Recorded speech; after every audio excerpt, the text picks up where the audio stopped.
Fala, moçada, dando continuidade na sala de análise combinatória, anagrama, terceiro ponto aí. O quadro já está mais ou menos encaminhado aqui, a gente já deixou mais ou menos pronto para a gente fazer essa conta. E a gente vai trabalhar agora com permutação com repetição dentro de anagrama. Lembrando que quando eu falo de anagrama, eu estou falando de permutação. Lembra que anagrama é o quê? É a troca de posição das letras para formar novas palavras que podem ou não ter sentido.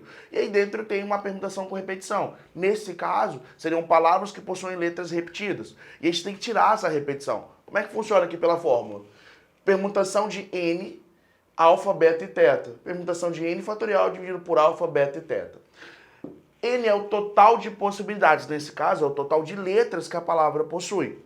Alfa, beta, teta é a quantidade de vezes em que aquela repetição ocorre, que aquela letra repetida está aparecendo, está se repetindo. Mais ou menos, como é que acontece? Vou pegar um exemplo. Determine a quantidade de anagramas da palavra banana. Determine a quantidade de anagramas da palavra banana. Primeiro, banana tem quantas letras? 6. Então já sei que o total de possibilidades pra gente é 6. O N aparece quantas vezes? 1, 2. Então tá aqui, ó. 2. O A aparece quantas vezes? 3 vezes. Então, para você retirar essa repetição, o que você faz? Tem a fórmula, tá aqui, ó. N dividido por alfa, beta e teta fatorial. Mas para você entender a ideia quando eu falo de permutação com repetição, é você pegar o total de possibilidades, nesse caso é 6 possibilidades, pega o total de possibilidades e divide o total de possibilidades pela quantidade de vezes em que a repetição aparece, pelo fatorial das repetições. Então, nesse caso, eu tenho o A aparecendo 3 vezes e o N aparecendo 2 vezes. Então, para você não ficar bitolado na fórmula, eu tenho aqui permutação de N fatorial. Cadê? N vale quanto? N vale 6. Por que N vale 6? Porque é o total de possibilidades. Pela fórmula, N fatorial, total de possibilidades. Para a gente é o total de letras. Dividido por quem? Dividido por 3 e 2 fatorial. 3 é a quantidade de vezes em que o A apareceu, então você faz o fatorial dele, e o 2 é a quantidade de vezes em que o N apareceu. Vou abrir o 6 até o maior fatorial, até 3. 6, 5, 4, 3. 3 fatorial, vou embora com 3 fatorial. Porque eu só posso cortar fatorial com um fatorial, não esquece disso. E aí o que eu faço? Olha, o 2 eu abri, corto 2 com 4. Então fica 6 vezes 5, 30 vezes 2, 60. Para você não ficar preso à fórmula, é só você lembrar, cara. Toda vez que eu tenho repetição, e quando eu falo aqui de permutação com repetição, não estou falando só em anagrama, qualquer caso de permutação com repetição, você pega o total de possibilidades e divide o total de possibilidades pelo fatorial das repetições. Por que tem 3 e o 2? Porque uma letra se repetiu 3 vezes e outra letra se repetiu 2 vezes. Se tivesse outra letra se repetindo, seria o fatorial dessa outra letra. Beleza? Não esquece disso. Então eu pego o total de possibilidades e divido pelo fatorial das repetições.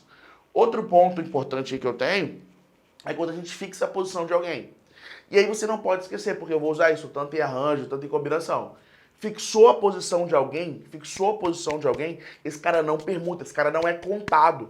Lá em combinação, eles vão ter que fixar a posição de alguém e essa pessoa não pode ser contada porque a posição dela está fixa. Quem está fixo não permuta. Se não permuta, ele não é contado.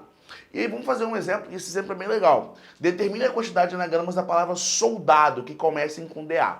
Primeira coisa que eu preciso lembrar, DA, letras juntas. Aula anterior, letras juntas contam como uma única letra. Não esquece disso. Letras juntas contam como uma única letra. Então DA é uma letra só agora. Ah, mas tem repetição? Essa é a questão. DA é uma letra só. Como é uma letra só, você está criando uma nova letra. DA agora é alfa, por exemplo. Então você tem S-O-L, alfa, D-O. Tem 2 Ds? Não.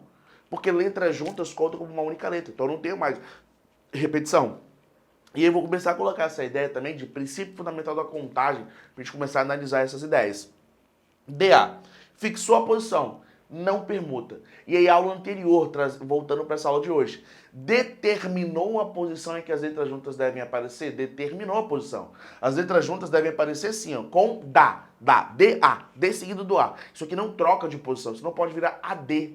Aula anterior de novo. Então, esse cara vai ficar desse jeitinho aqui, com a posição fixa, não vai permutar. Então, quantas letras me sobraram para eu analisar? 1, 2, 3, 4, 5. Porque DA tá de fixo, não conta, me sobraram 5 letras. Aí eu fiz quantas casinhas? 6 casinhas. Por que 6? Porque DA é uma letra só. E eu fiz 6 casinhas, eu vou começar a analisar isso. Quantas possibilidades eu tenho nessa casinha aqui? Quantas letras eu tenho? Eu tenho 5 letras, então eu tenho 5 possibilidades. Usei uma possibilidade, tinha 5. Usei uma possibilidade, foi para 4. 4 possibilidades na segunda casinha. Usei mais uma, foi para 3. E assim sucessivamente. O que eu faço agora? Multiplico. 5 vezes 4, 20. 20 vezes 3, 2. 20 vezes 3, 60. 60 vezes 2, 120. É isso que a gente tem. Lembra que fixou a posição, quando você fixa a posição aí, você não vai permutar a letra, beleza? Senhores, forte abraço e até a próxima. Não deixe de assistir todas as nossas aulas, porque elas são extremamente importantes, beleza? Fique na paz e até a próxima.